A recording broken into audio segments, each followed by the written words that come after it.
is on. Thank you. Good afternoon, everybody. My name is Maribo Fatunde. I am thrilled to be here at the SmartPhilm Festival with you all today. So, as was just announced, this panel is on the sort of future mediums and creators of content. Welcome back. First of all, again, I want to thank SmartPhilm for bringing me out. My wife and I landed here at like 5-something this morning, so I'm not sure what day it is, but I do know what we're here to do. So I'm going to get to an introduction of my panelists here in a moment. Very quickly, I just want to introduce myself. Again, Maribo Fatunde. I'm a screenwriter. I am also a foresight strategist. And if you are curious at all what foresight strategy is, you can ask me anytime. You might hear it under the name futurism. You might hear it under the name strategic foresight. You might hear it under the name, I don't know what this guy does. But basically, I look at technology trends and cultural trends and try to synthesize them into insights for any kind of client. But today, I'm just your humble panelist and, your humble moderator here to introduce our panelists. So we have 3 gentlemen here who I'm very excited to speak to today. The first is Andile Masuku. You see, this is where I get in trouble. I'm very sorry about that, brother. Andile Masuku. We have Fanua Lam and Danny Getachow. Now, I have just met all 3 of these gentlemen, but the reason that this panel is structured this way is that we have Andile, who runs the African Tech Roundup podcast. We have Fanua, who is a fantastic 2D artist. Really, I don't want to say what I was about to say, but really hyper-talented artist and all over the map, handles any kind of digital art you can imagine. And finally, we have Danny, who is working in the VR space. And I don't want to take up too much time. I want to get to our first question for our panelists here, and that is, why do you tell the stories that you do through your medium? Shall I go first? Yes, please. When I was younger, my family lived in the Philippines, between 1992 and 95. We were the only Zimbabwean family in that country at the time. And I proceeded to have the most traumatic 3 years of my upbringing, living in what was sort of pre-Asian Tigers, Southeast Asia, as a young black boy when The Gods Must Be Crazy was the most popular film out of our continent. And so for the longest time, my being a person in media maker, broadcaster, media owner, was a love letter or an ode to that little boy who then had a speech impediment and had all of 2 paragraphs in the encyclopedia set at school to describe where he was from, which was Zimbabwe, which was at the time a high-functioning democracy that no one knew about or even believed existed. And so for a long time, my being a creator and media maker was an expression of, I don't know, at worst revenge on what was a very mean, and difficult playground and primary school situation. But then later it's evolved to mean a little more than simply getting back at the world or, having my turn to assert my version of reality or project my view or take up space. And these are very popular terms.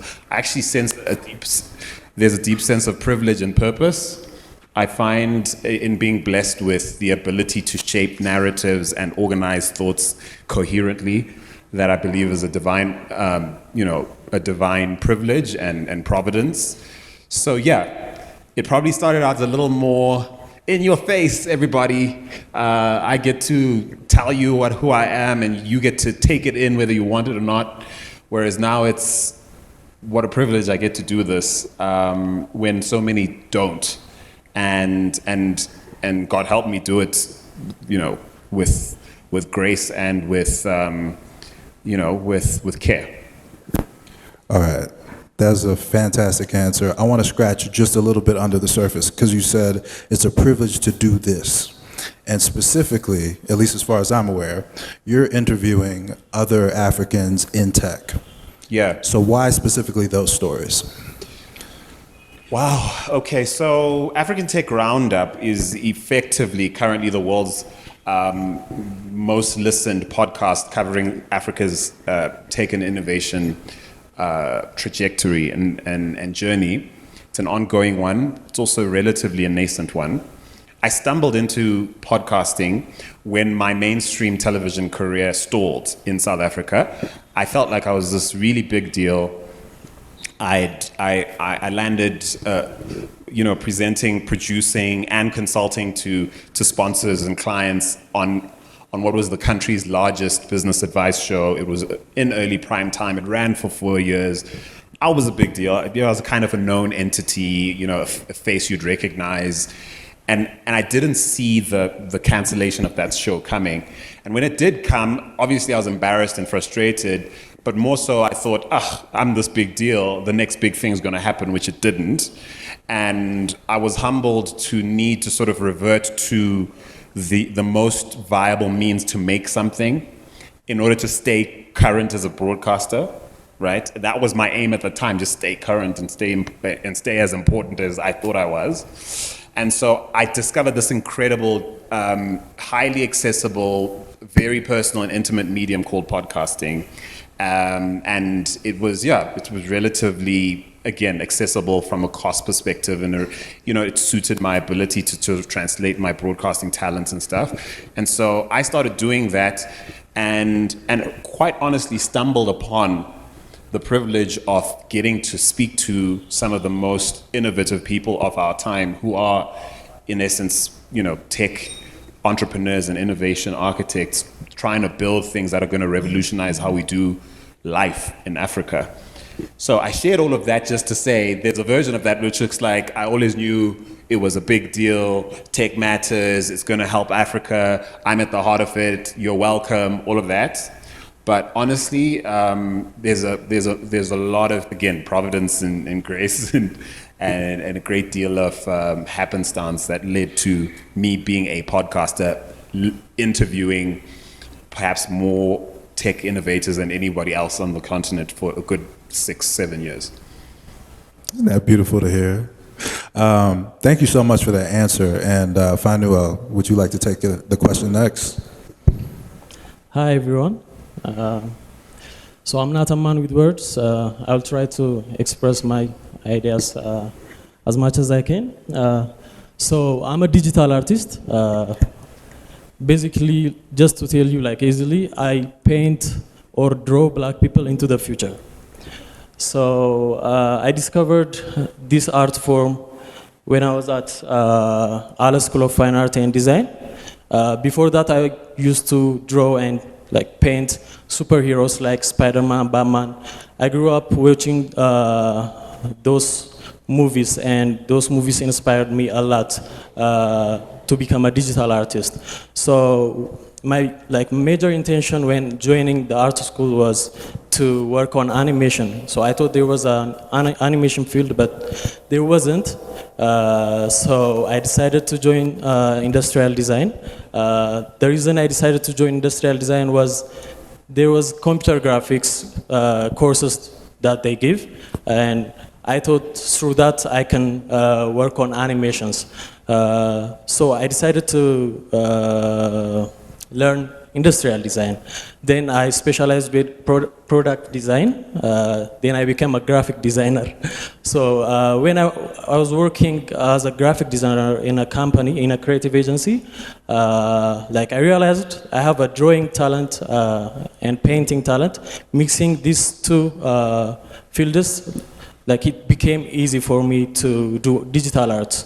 And once I discovered digital art, I realized that there wasn't enough imageries to tell our stories.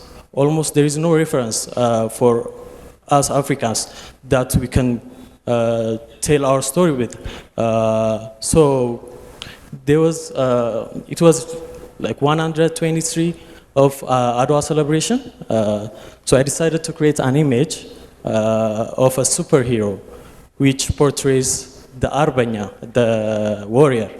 And I did this artwork. It pretty much looks like Captain America, but the shield has like very Ethiopian look, and his clothing and his face character is like lion, because like mostly, like always we represented with lion. So I did that, and like I got a really great comments from the audience, and I started to discover this digital art a lot more, and I started doing it very often.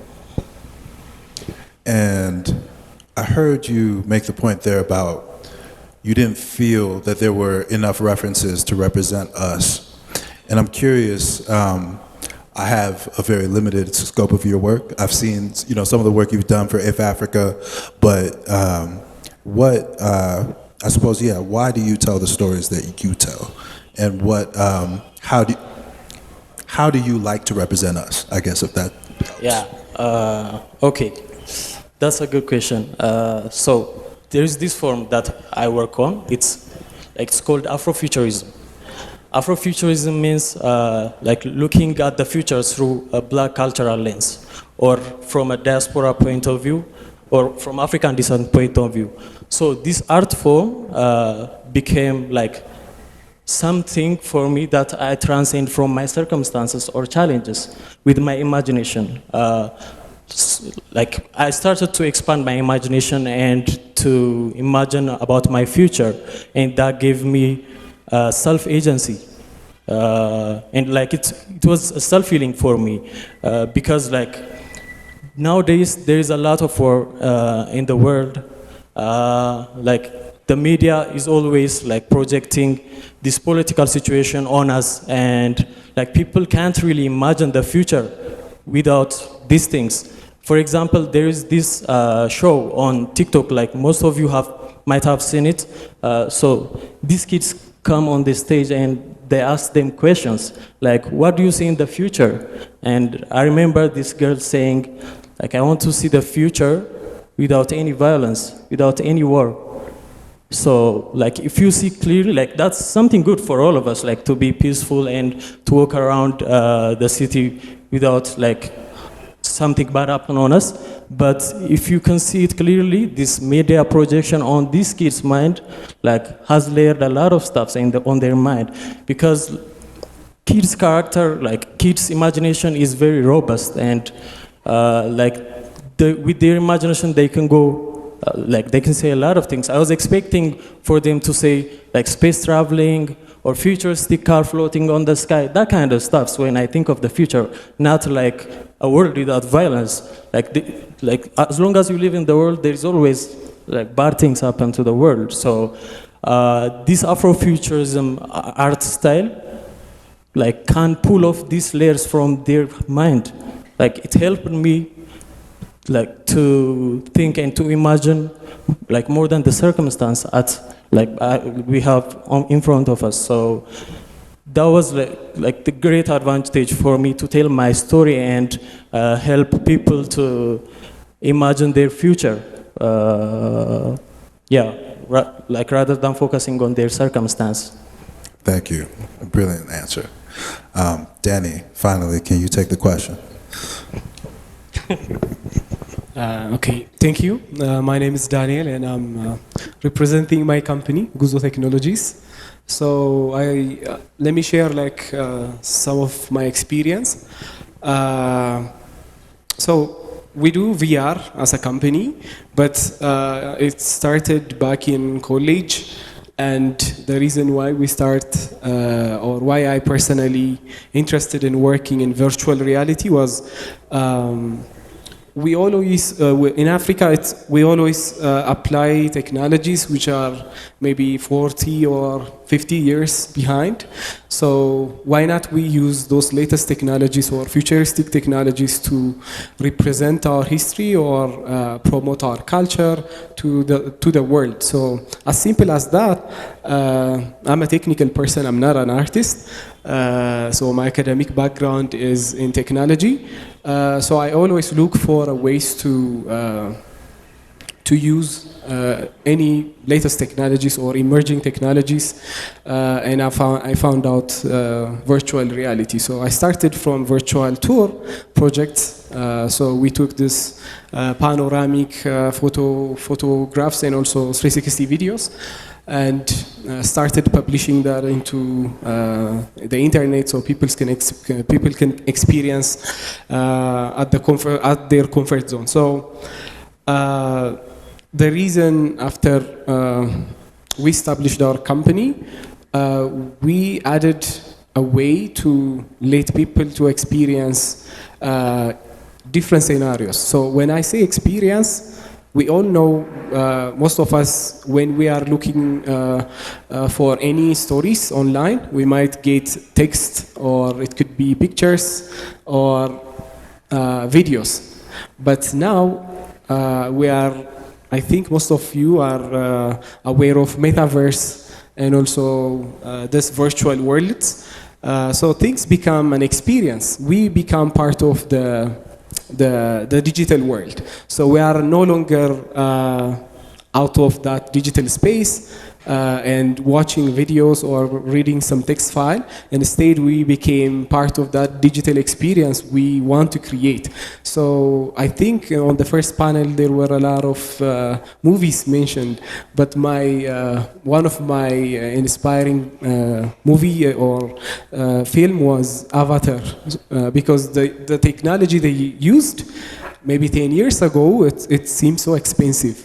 But after 10 years, it became affordable to studios, small companies like us, and there is a way to create similar movies, similar experiences. What we have is the talent and also access to like building this kind of studios and having a story. So when you come to Africa, we have a lot of stories to tell.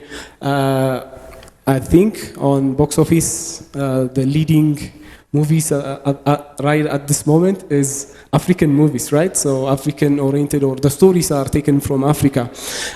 So why not we represent our country in this space? And we tried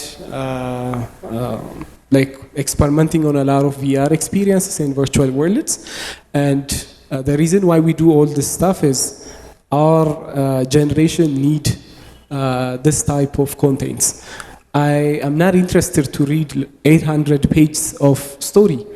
I don't have time, or I might not be interested to read that type of contents. But instead, if I have a way to experience it in a virtual space, that might give us a proper way to tell our stories and also to make it more immersive.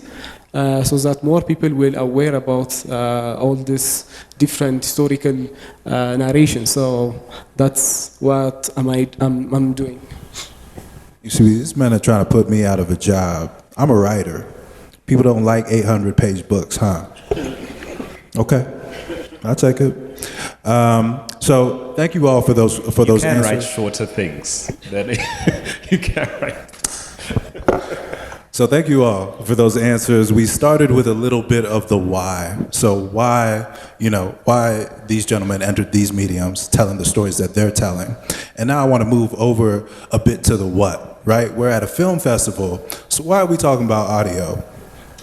And so why are we talking about audio? And why are we let's fight.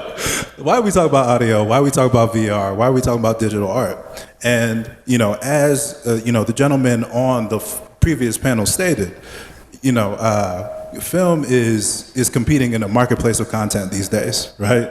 And all of these is a full span of the breadth of what is currently and coming available to creators to start participating in. And so with that, I want for each of you to make a very brief case for why your medium in particular is going to be the most transformative for African creators. Well, with audio, it's kind of easy because it still rules. It's the most democratic format in the world, certainly true for Africa. It's the most listened medium. It's the most accessible. It's arguably the most frictionless, right? You could argue that when it comes to digital audio, there are challenges because, of course, bandwidth and the cost of data, etc. But even in that context, the opportunity for growth in audio is infinitely greater than video because, again, it is very portable and so hugely impactful.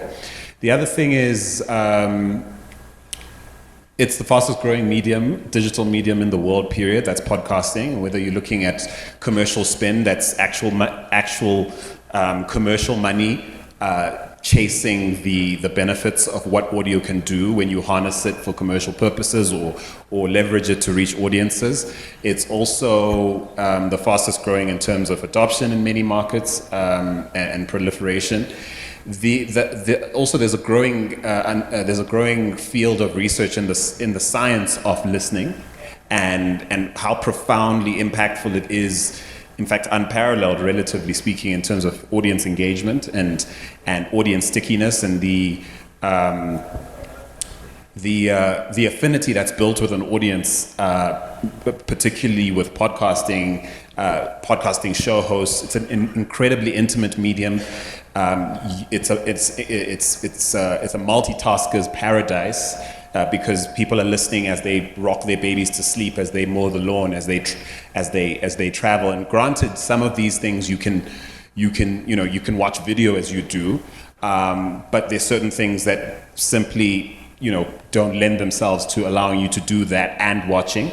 If anything, the growth of the space on YouTube, the podcasting space, is actually quite notable as a subgenre on YouTube. The listening only growth on YouTube as a genre, that is people who listen to who watch YouTube through audio only. Let me put it that way, right? So turn something on, listen to it rather than listen and watch is a huge growth area for YouTube as a genre of content. And so I think all of those things point to what is arguably the earliest storytelling technology, which is sitting around a campfire, passing oral tradition, and sharing experiences and stories. And I think it's compelling, simply because it's been here longer than anything else, among other things. And I think to be fair, just pass it on to other people because I can't dominate the. No, I'm joking. But yes, audio is amazing, and in digital form, I have to be honest and say that it is actually a non-inclusive medium. I think if you truly want to be impactful, by certain metrics, you have to be in radio by default if you want to frame impact by a certain metric. But if you want to account for the future where we'll look back on how bandwidth was a problem and how expensive data was, you would do well to think about how to build out audio because it's just not going away. Thank you very much. I'm going to ask you, Lemma, to take the next one. Okay. So basically what I'm doing is recording history, I would say, recording our culture. For example, I do a comic book. This comic book revolves around African greatness. It's an ancient story. So before getting done fully with the story, we have been researching about our history, our culture, the way people talk back then, the things they use, their lifestyle. So we have been researching that, and in the story, all these things are included. And so, yeah, as a storyteller, we're recording our history, our culture, and we're making people to get pride of their identity. And as I said earlier, there is no visual representations for Africans. Almost there is no, still it's growing so fast actually, but compared to the past years, it's uncomparable, I know, but there's a lot to work on our imageries. Like we have a really, really strong history, culture, but it's not represented well in the visual fields. So, yeah. I wish we could spend more time talking about representation because my wife and I watched The Woman King recently, and I have many opinions. But first, I want to apologize to you, Fanuel, for butchering your name twice. And Danny, will you please take the question now? So why VR, right? That's the question. So I can give you like two choices. The Woman King, you were like watching the movie on a screen, right? Probably if we are lucky, we might have a 3D glass and we can see something in much more immersive way. But I hope if you tasted VR before, if you have a chance to experience with VR, imagine watching all your favorite movies in VR, where you became part of that movie. So what we are looking at this point is we have to start working on virtual reality contents because everybody is working on that as of now.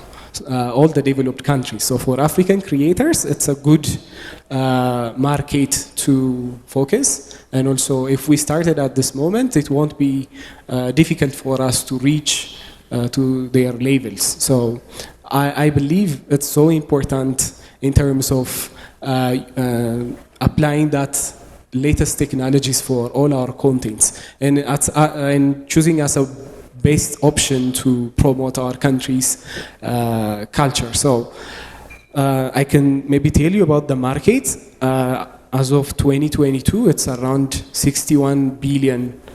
That's the market cap. And in 5 years, that's for the first time I heard a 3-digit billion dollars will be earned on this market, which is around 429.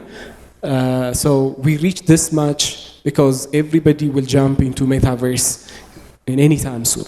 So how about Africa? Are we still be the last to apply or implement this kind of technologies, or are we going to be the creators on this big world? So think of the metaverse as a way to replicate the reality.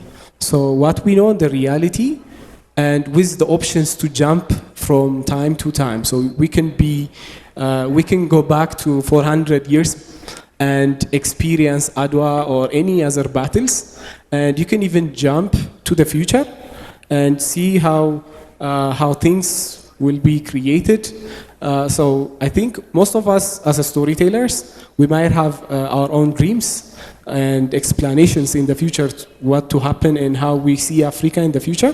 So I think the metaverse is a big place to create that virtual space. Again, I can come back to Avatar movie because they created a planet called Pandora planet, I guess.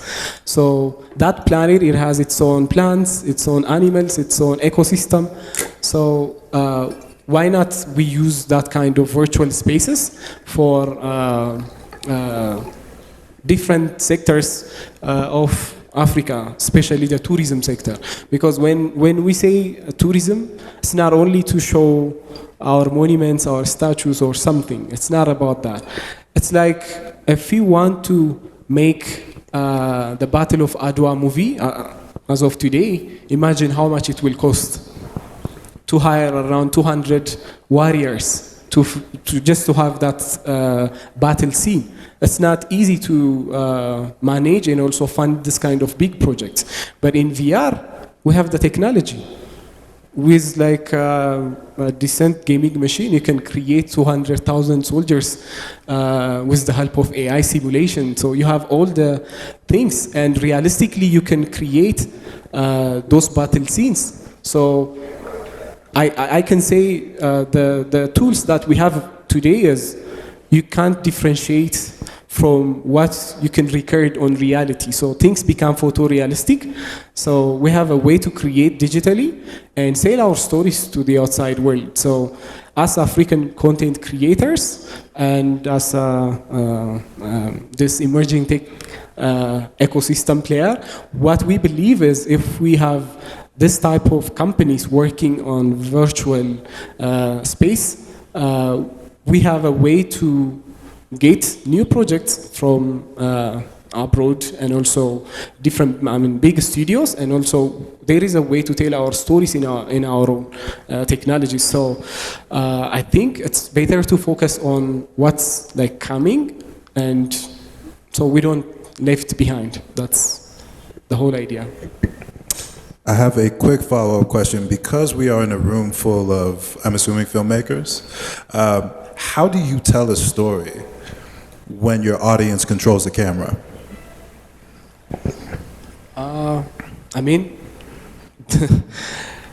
Okay, that's the difference between like the 2D and the 3D world.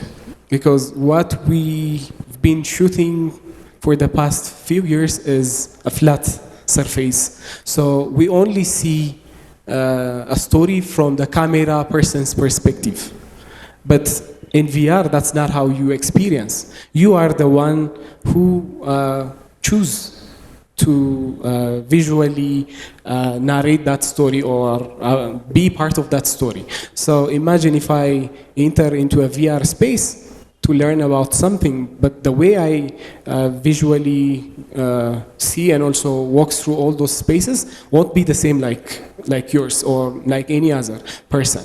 So this is like decentralizing or like giving you the chance or the freedom to be part of that space.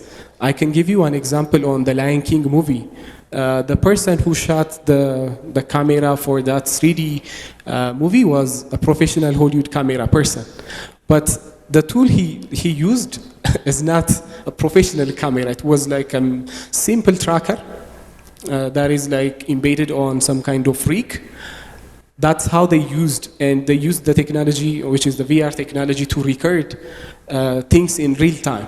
So if there was some mistakes, they have a way to go and change so that you still have repetitive ways of doing things in even a single space. So I think VR is more freedom and more camera angles and more ways and freedom, ways of seeing things. So let's say there is a concept called 3 degrees of freedom and 6 degrees of freedom. I hope if you used VR, you can understand how 6 degrees of freedom is much more immersive than 3 degrees of freedom, because 3DOF is all about visualizing and moving your head. But in 6DOF, you have a way to move around and experience. So that itself is a really powerful thing to see a content and also to have or produce contents in VR. Can I just say, I just learned something, maybe, and I don't know if I'm learning something. Is there a difference between curating experiences and storytelling? Because it almost sounds like you're not so much a storyteller as much as you're curating an opportunity for learning in a lot of different directions. Or are you prescribing what you want people to learn as well? Yeah, I think we have different projects that we have done. We use the technologies. It's not only VR, but the technologies we use for VR is also used for virtually narrating stories that happened like maybe 200 years ago or 400 years ago. So can we make, let's say, folk tales out of those stories? How do we create the environment? So we use powerful gaming engines to create environments, and we shoot 2D versions of storytellers. For example, for the story behind Adwa, we have 2 historians. So we recorded those people in a green screen, but the whole environment is created in a gaming experience. So by combining the technology we get from the VR space with the one we have already, like the 2D version of like recording contents, we merged these two and generated 36 minutes of documentary. So that's how people now can see visually when things are narrated. So it's so powerful. That's how we do things. Thank you all so much. When you are moderating correctly, they start talking amongst themselves. So my next question is taking a harder look at the technology itself, and I'm curious for all of you, how would you advise young creators to approach non-human authors? So we're talking about AI systems, right? There's a lot of talk about how automation is coming for everybody's jobs. And in the past several years, we've seen things like, I almost said DeepMind, but I mean GPT-3, I mean Midjourney. And how do you advise people to approach those as artists? Go ahead. No. Go ahead. Okay, so in the visual art field, there is this thing called AI generator came like the past few months, and I think it's completely changing the visual field because everyone is doing art right now. It's the same story when Photoshop came. So the pasting process and like the cutting process wasn't like sorry. So when the Photoshop came, like a lot of things changed because it made easier a lot of stuffs. The same story with Photoshop, photography as well. So the AI is capable of replicating your art. Like now, like the main thing that remains is like your emotion and your journey as an artist. So, like getting used to these platforms is really, really good, I would say. Like a lot of things are coming so fast, and adapting this stuff is good to find yourself as an artist if you have the interest into the art field. So. Yeah, I think adapting new stuffs, like new technology, is very good for all of us, I would say. So, earlier I was being a little competitive, like audio is the best. I actually don't, that was just me messing around because I think there's a difference between having a preference over a bias. And I think if the objective is to get something unique and important done, which is telling a story, expressing a view, advancing a cause, projecting a sense of activism, protecting a community, or safeguarding its story, and it's, the list can go on. Those are things that robots can't do. Those are things we have to inform the machines to do, right? And I would advise anybody who's interested in sort of really deep tech and deep tech intersecting with creative, I'd say spend a lot of time focusing on the hyper-specific of what you bring as a creative. And what I mean by that is, people often tell me, like, what should I podcast about?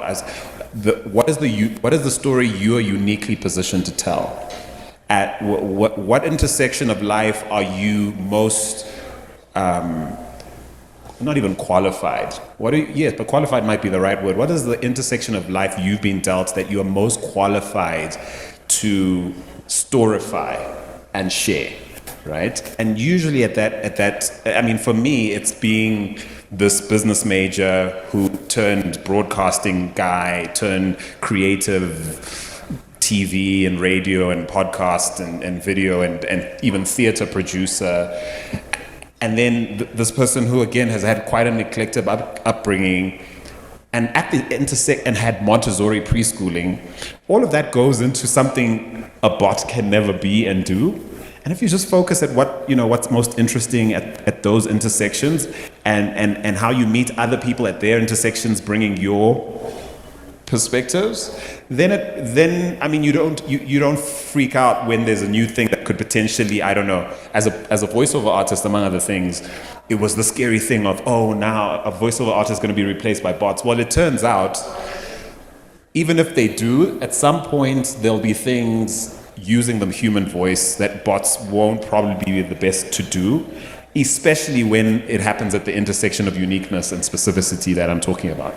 So if you focus on that rather than trying to harness it to, I don't know, prevent disruption, I think you're probably in a better place. Danny?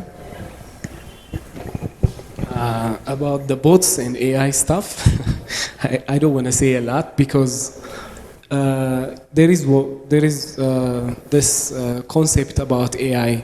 We define AI based on our own intelligence. That's like the truth about AI, and it's so scary. And there is no ending about how AI affects everything. Especially, we all know about Mid-Journey, but have you heard of a tool or an AI that builds the metaverse?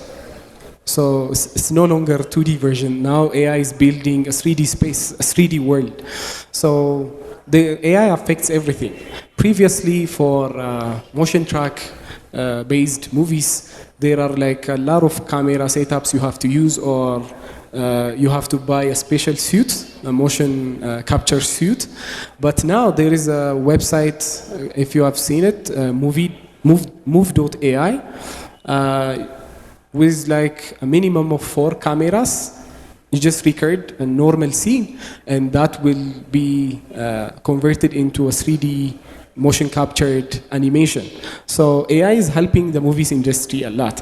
And imagine if you have this type of tools that you can use with low budget cameras and make really amazing realistic animations in your movies or in your VR experiences. So I think as of my focus area, which is this VR stuff, still there are a lot of things to do, and that's the future of how people will experience things.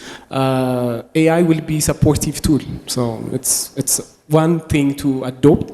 And for the visual art, there is also a way to draw art in 3D. I've seen artists drawing or using paint brushes in 3D space and expressing their like ideas in a VR environment. So always there is a new way of expressing your ideas or your visual things or portraits that you want to showcase. So we have to see the tools as a supportive way, but there is still untouched area. I've seen Mid-Journey, but it's really hard to see the Battle of Adwa realistically. So do we have that type of content? If we don't have that, I think what me and my team focusing on is to recreate that experience for this generation. Maybe Mid-Journey will later on see this experience and will recreate the best version, but AI or all this kind of new technologies are too futuristic. So what we are planning to do is we are disconnected from our past, our cultures, and all our previous identity. So should we have a way to create or build a platform so that we get connected with our culture or our previous ancestors? So all those positive narrations about our country is essential for our generation. So that's how we have to see the technology. And I have heard about like the policymakers and also all those legal representatives. As an Africa, the biggest problem for us is we don't see emerging technologies as essential. Because if we are focusing on fintech, VR we have like 10 years to adopt VR. So most of them will think we have time. But we don't even have time. In 5 years, I said it will be a $3-digit billion market. So as an African, once we have all this kind of technologies, I hope we can show most of our stories to our audience as we want. I know you're moderating, but what's your answer to that question? Because you work at Autodesk, where you're supposed to be thinking about this all the time. My answer to that question is that every technology ever built has been bent to human uses. And no matter who's holding the leash, technology is meant to serve us. And as long as we don't forget that, I think it can be very useful and can help us create things. And where we forget and we let it become the master, we run into issues. Thank you for that. And so I have one final question for you all, and then maybe we have time for audience questions. We don't have time for audience questions, I'm afraid. So final question. One example of a project that is very exciting to you, either from a business perspective or a creative perspective. And then two, is there anything that you're working on right now that you want to plug, that you want to share with the audience?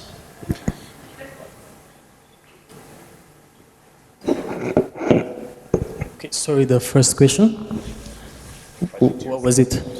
Just some art that is exciting to you, whether that's, I see this creator making money in a way that wasn't possible before, or just the art is blowing me away. I would say NFT. There are a lot of artists who are making it the space because they don't have to work as a freelancer to build their dream. They can just work on their artwork and sell those artworks and make money out of that. I think NFT is very, very interesting field to look at. And like the project I'm working on right now is, I mentioned it earlier, I'm working on a comic book. Now we're finalizing the comic book, and in few months we probably gonna release the comic book. So that's the exciting project I'm working on right now. So I'm really excited about the growing practice of community building. I also happen to think one of the other things I didn't say about podcasts specifically, but audio in general, but podcast specifically, is that it is an antiviral medium. And so it actually requires that you contract with an audience in a way that simulates a true network effect. And so in building an audience for podcasting, you are invariably building a community, and as a pillar, sort of format and medium choice for anyone building a community of any kind, whether you're building an NFT based or social token based ecosystem, you're building a community of investors or founders or creatives or whatever it is. Podcasting actually is a really organic way to bake, true community building into your creative and media practice in an exciting way. So I'm really excited about community building as a practice. And then I'm going to start out my day job. African Tech is my first passion and the primary community I serve. But I work for a company called Founders Factory Africa. We're a venture builder, accelerator, and investor in early stage tech, and I get to practice everything I just shared with you here today there, which is an incredible opportunity. So I encourage anyone who has never heard of us to check us out at foundersfactory.africa, and I'm excited about that and the work I get to do with a fantastic team. Yeah. Danny? So what I say is it's all about metaverse. So everything, NFTs, VR, blockchain-based things, any experience that we know in reality will be replicated. So I'm interested to any of those technologies that involve all of this space. So starting from the VR headsets to the contents that we create, to the talents that we have, that's what we do at Guzo Technologies. It's an Ethiopian-based company, it's an African company. So what we aspire to do is to create more of our contents, native contents, and promote it to the outside world. So that's how I see it. And everything we know in game will be, in the future, it becomes our reality. So mobile phones, your computers, I can say it will be gone in any time soon. So it's better to focus on these technologies and understand the technology behind all this metaverse and all this virtual space. So we developed a lot of projects, and all of my projects are a top project, so I can't name one of them, but you can check on our YouTube channel. It's all the projects that I involved with my team. So if you search for Guzo Map XR Studio, it shows you all our projects, all our documentaries and trailers, so you can understand how it's powerful and what projects we created so far. All right. That's all the time we have. Thank you, audience, so much for bearing with us. Fanuel, Andila, Danny, thank you for having this conversation with me. And again, SmartPhilm, thank you. Thanks for having us. Cheers.